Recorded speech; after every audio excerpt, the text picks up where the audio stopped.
200 hours, forward operating base Guam. Rain lashes against the black asphalt in torrential sheets. A heavy tropical storm batters the island, bending palm trees double against the wind. On the flight line, ground crews struggle against the gale, securing final panels on the aircraft. The massive, triangular shapes of the stealth bombers sit ominous and silent at the end of the runway. Floodlights struggle to pierce the downpour, reflecting off the slick, composite skin of the machines. The air smells intensely of ozone, burnt kerosene, and salt spray. A crew chief signals the thumbs up. He sprints away from the exhaust ports. The canopy of the lead bomber seals shut with a pneumatic hiss. Inside the cockpit, the pilot flips a row of toggle switches. Screens flicker to life. The engines spool up. They do not roar like fighters. They emit a high-pitched whine that deepens into a chest-vibrating thrum. The pilot grips the throttle. He pushes it to maximum. The bomber lurches forward. Wheels spin violently on the wet concrete. Water sprays in high arcs behind the landing gear. The aircraft accelerates, tearing through the wall of rain. Speed climbs. 100 knots, 150. The nose lifts. The bomber detaches from the earth and climbs into the chaotic sky. Gravity presses the pilots into their seats. The landing gear folds into the fuselage with a heavy clunk. The second and third bombers follow in rapid succession. They pierce the cloud layer. Turbulence hammers the airframes. The jets shake violently. Rain sounds like gravel being thrown against the glass. The pilots fight the controls to keep the wings level. Lightning forks directly ahead, illuminating the cockpit in a harsh strobe light white. The flash reveals the concentration on the co-pilot's face as he monitors fuel flow and engine temps. The flight leader keys the mic once. 2 clicks, the signal for total emission control. All navigation lights vanish. The formation goes dark. They level off at 30,000 feet, cruising just above the storm cell. The moon is invisible. The stars are blocked. They are invisible objects moving through a void. The only light comes from the dim green glow of the instrument panels. Hundreds of miles ahead, the enemy coastline waits. It is a fortress of sensors and surface-to-air missiles. The pilots check their weapon status. The bomb bays are loaded with heavy bunker-busting munitions. The payload is armed. The aircraft glides silently, burning fuel, closing the distance. The radar warning receiver remains silent. For now, the storm provides their only cover as they cross the point of no return. 2:45 hours, Coastal Radar Station, Eastern Defense Sector. High atop a windswept granite cliff, a massive rotating antenna sweeps the horizon. The night is pitch black, broken only by the rhythmic blinking of the tower lights. Inside the reinforced concrete bunker, the low hum of heavy server racks fills the room. Radar operators sit in rows, their faces illuminated by the amber glow of circular cathode screens. The air is cold and smells of stale coffee and ozone. A junior operator adjusts the gain on his display, watching the green line sweep endlessly in a circle. The line passes the northeast quadrant. The screen remains empty. The line sweeps again. A tiny irregular pixel flickers near the edge of the range rings. The operator leans forward. He narrows his eyes. He wipes the glass screen with his sleeve. The line sweeps a third time. The pixel returns. It does not fade, it splits. 1 contact becomes 3. The operator shouts. He points a trembling finger at the display. The shift commander slams his clipboard onto a metal desk. He rushes across the room, his boots clanging loudly on the steel grating. He grabs the operator's shoulder and stares at the raw data. The contacts are ghost-like, fading in and out, but the vector is clear. They are inbound. Speed is high. Altitude is 30,000 feet. The commander smashes a plastic cover on the console and punches the red alert button. A klaxon erupts. The sound creates a physical pressure in the small room. Red rotating lights bathe the bunker in chaos. The calm atmosphere shatters instantly. Operators scramble to battle stations, pulling headsets over their ears. Chairs spin and collide. Fingers hammer furiously against keyboards, bringing tracking algorithms online. Contact confirmed! The commander roars into a secure handset. Hostile incursion, Sector 4! Outside, the massive radar dish tilts upward. It focuses its energy beam, burning through the electronic stealth jamming. Inside the bunker, the main tactical map on the wall updates. The coastline turns from green to flashing red. The identification friend or foe system returns a negative ping. The intruders are marked as hostiles. The data packet transmits instantly to the inland air bases. The element of surprise evaporates. 300 hours, military airfield, coastal province. The air raid siren wails across the expansive concrete tarmac. It cuts through the humid night air like a knife. Floodlights snap on sequentially, bathing the reinforced hangars in harsh yellow light. Pilots sprint from the ready building. They carry helmets under their arms, boots pounding the pavement. Ground crews swarm the dark gray fighter jets. Fuel hoses disconnect with a pressurized spray of kerosene. Ladders detach and clang against the ground. Canopies lower and lock with a mechanical hiss. The lead fighter jet taxis aggressively to the runway threshold. The aircraft vibrates with potential energy. The pilot slams the throttle forward to the stops. The engine nozzle dilates. A massive tongue of blue and orange fire erupts from the rear exhaust. The afterburner kicks in with a concussive roar that shakes the control tower windows. The jet shoots down the runway. Speed builds instantly. Tires smoke against the asphalt. The nose wheel lifts. The aircraft tears itself from the ground and rockets into the black sky. A second and third fighter follow instantly. They form a tight, lethal wedge formation. The pilots pull back hard on the sticks. Gravity crushes them into their seats. Vapor cones form around the wings as they push past the sound barrier. A sonic boom cracks like thunder over the sleeping villages below. Car alarms trigger for miles. The formation climbs steeply at a near vertical angle, hunting for altitude. Inside the cockpit, the flight leader focuses on his green heads-up display. Ground control feeds vector data directly to his computer. He breathes heavily into his oxygen mask. The sound of his own breathing is loud and rhythmic. A red target box appears on the screen. The distance closes rapidly. He flips the master arm switch. The armed light glows an angry red on the dash. He selects medium-range air-to-air missiles. The radar sweeps the storm clouds ahead. The stealth bombers are ghosts, barely registering. The pilot adjusts his radar tilt. He pushes the fighter jet faster. Mach 1.5. The external fuel tanks vibrate. He scans the darkness. He sees nothing but rain and clouds. Then, a faint heat signature blooms on the thermal sensor. He has them. He thumbs the microphone switch. He calls the contact. The hunt is on. 300 hours, military airfield, coastal province. The air raid siren wails across the expansive concrete tarmac. It cuts through the humid night air like a knife. Floodlights snap on sequentially, bathing the reinforced hangars in harsh yellow light. Pilots sprint from the ready building. They carry helmets under their arms, boots pounding the pavement. Ground crews swarm the dark gray fighter jets. Fuel hoses disconnect with a pressurized spray of kerosene. Ladders detach and clang against the ground. Canopies lower and lock with a mechanical hiss.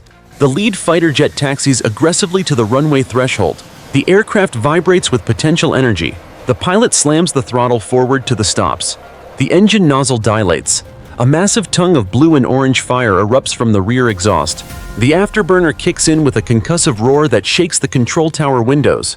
The jet shoots down the runway. Speed builds instantly. Tires smoke against the asphalt. The nose wheel lifts. The aircraft tears itself from the ground and rockets into the black sky. A second and third fighter follow instantly. They form a tight, lethal wedge formation. The pilots pull back hard on the sticks. Gravity crushes them into their seats. Vapor cones form around the wings as they push past the sound barrier. A sonic boom cracks like thunder over the sleeping villages below. Car alarms trigger for miles. The formation climbs steeply at a near vertical angle, hunting for altitude. Inside the cockpit, the flight leader focuses on his green heads-up display. Ground control feeds vector data directly to his computer. He breathes heavily into his oxygen mask. The sound of his own breathing is loud and rhythmic. A red target box appears on the screen. The distance closes rapidly. He flips the master arm switch. The armed light glows an angry red on the dash. He selects medium-range air-to-air missiles. The radar sweeps the storm clouds ahead. The stealth bombers are ghosts, barely registering. The pilot adjusts his radar tilt. He pushes the fighter jet faster. Mach 1.5. The external fuel tanks vibrate. He scans the darkness. He sees nothing but rain and clouds. Then, a faint heat signature blooms on the thermal sensor. He has them. He thumbs the microphone switch. He calls the contact. The hunt is on. 3 and 15 hours, stratosphere, above the East China Sea. The cockpit of the lead stealth bomber bathes in urgent crimson light. The radar warning receiver screams a high-pitched, digitized warble. It is continuous. It indicates a hard lock. The enemy fighter jets are 10 miles behind and closing fast. The bomber pilot slams the control stick left. The massive flying wing banks sharply. Behind them, the lead enemy fighter drops a missile from its wing rail. The rocket motor ignites with a blinding white flash. It illuminates the clouds like a lightning strike. The missile accelerates instantly to Mach 4. It leaves a thick trail of white smoke as it hunts the bomber's heat signature. "Countermeasures!" the co-pilot yells. He punches a large yellow button. Panels open on the rear of the stealth bomber. Canisters shoot out into the slipstream. They explode. Millions of tiny aluminum strips cloud the air. Magnesium flares burn white-hot, creating a false sun. The incoming missile gets confused. Its seeker head wobbles. It veers sharply toward the burning flares. The missile screams past the bomber's canopy. The distance is less than 50 yards. The shockwave hits the bomber. The airframe shudders violently. The pilot fights to keep the nose level. The missile detonates harmlessly in the empty sky a mile away. The explosion blossoms like a fiery orange flower. Shrapnel rains down into the ocean below. But the radar warning receiver does not stop. A second tone begins. Another missile is in the air. 3:20 hours, high-altitude combat zone. The second missile closes the distance. It is a streak of pure kinetic energy against the dark clouds. Inside the cockpit of the trailing stealth bomber, the threat warning display flashes a strobe red. The proximity alarm screams a relentless high-pitched tone. The pilot slams the throttle to idle and banks the aircraft hard to the right. The massive flying wing rolls 90 degrees. The airframe groans under the G-force stress. The missile tracks the movement. It corrects its course with a twitch of its fins. It does not hit the fuselage directly. It detonates 20 meters off the left wingtip. The explosion rips through the air. A shockwave of high-velocity steel fragments sprays the bomber. The sound is like a sledgehammer striking a metal sheet. Shrapnel shreds the composite skin of the left wing. It tears through hydraulic lines and severs the outer control surface. Sparks shower from the damaged area. The bomber lurches violently. The nose drops. The aircraft enters an uncontrolled spin. Inside, the cockpit shakes as if caught in a blender.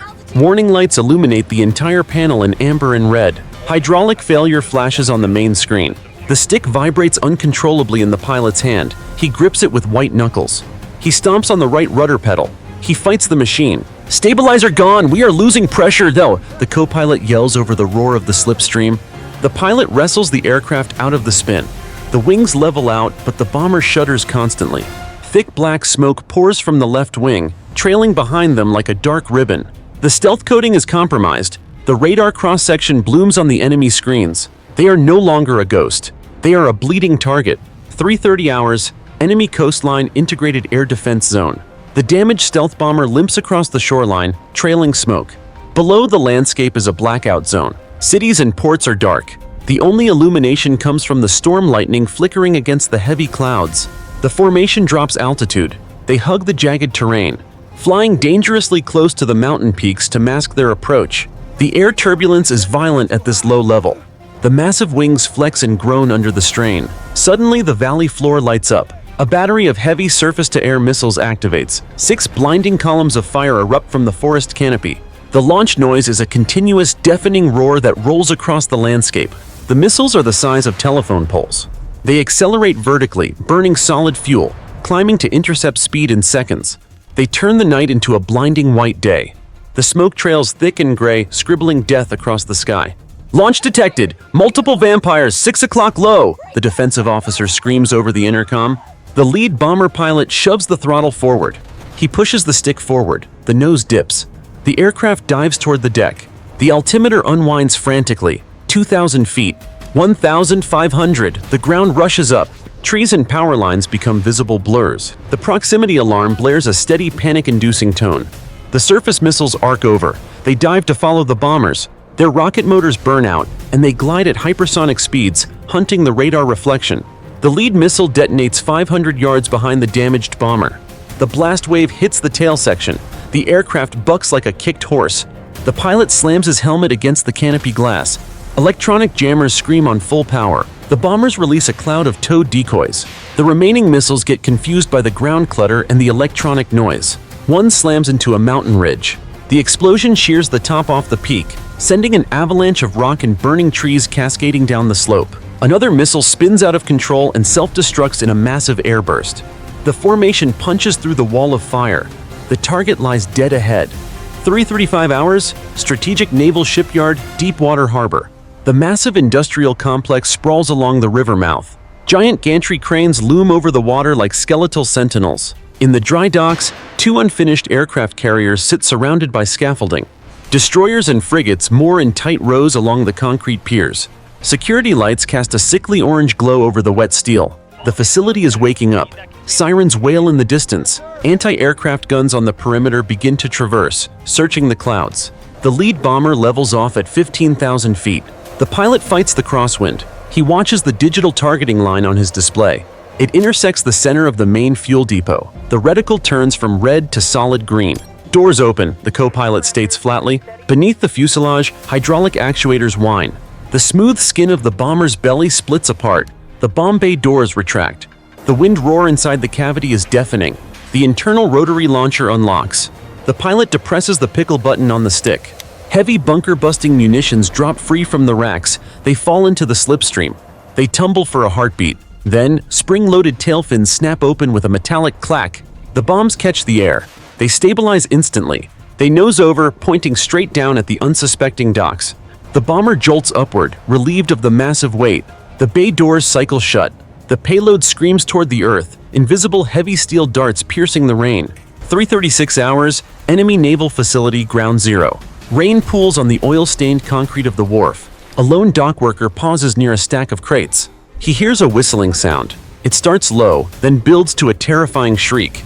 He looks up into the rain. The first munition slams into the roof of the central fuel reserve. It punches through the thick steel plating like paper. It buries itself deep inside the tank. A split second passes. Then the earth heaves. A column of fire erupts from the depot. It shoots 300 feet into the air, turning the night into a blinding orange noon. The shockwave expands outward in a visible ring of compressed air. It hits the dock worker. It throws him 50 feet across the pavement. It flattens chain link fences. It shatters every window in the harbor control tower. More bombs strike. One pierces the flight deck of the unfinished aircraft carrier in dry dock. It detonates deep inside the hull. The massive steel plates bulge upward. They rip apart with a screeching tear. The ship lifts in its cradle, then crashes back down. The impact shakes the foundation.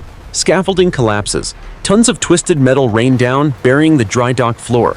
A string of munitions walks across the frigate mooring. Explosions tear the water open. Geysers of mud and steam shoot up. Hulls buckle under the hydraulic pressure. A destroyer takes a direct hit amidships. The ship's magazine ignites. It vanishes in a blinding white flash. The blast hurls a 5-ton gun turret onto the pier. It crushes a parked truck flat. Burning fuel sprays over the water.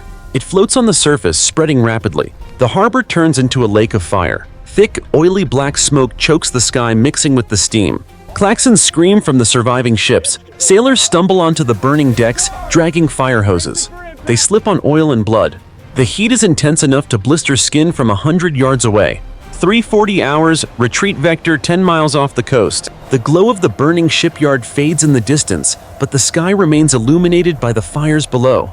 The damaged stealth bomber struggles to maintain formation. Smoke pours from the left engine nacelle. It thickens. It turns from gray to oily black. A flicker of orange appears, then a flame erupts. It licks along the composite skin of the fuselage. Inside the cockpit, the master caution light burns a steady, unforgiving red. The flight computer screens flicker and die. The aircraft shudders violently. A loud metallic crack echoes through the airframe. The main spar in the left wing gives way. The wing twists upward at an unnatural angle. The aerodynamic lift vanishes instantly. The bomber rolls hard to the left. It flips inverted. The pilot fights the stick. It goes dead in his hands. The hydraulic pressure reads 0. The nose drops. The aircraft enters a flat spin. The ocean rushes up to meet them. The G-forces build rapidly, pinning the crew against their restraints. Maps and loose pens fly around the cockpit. The horizon spins wildly in the canopy glass. "Eject! Eject! Eject!" the pilot yells. He reaches down. He grips the yellow and black handles between his knees. He yanks them upward. Explosive bolts detonate around the canopy frame. The glass roof blasts away into the slipstream. The wind roar is instantaneous and deafening.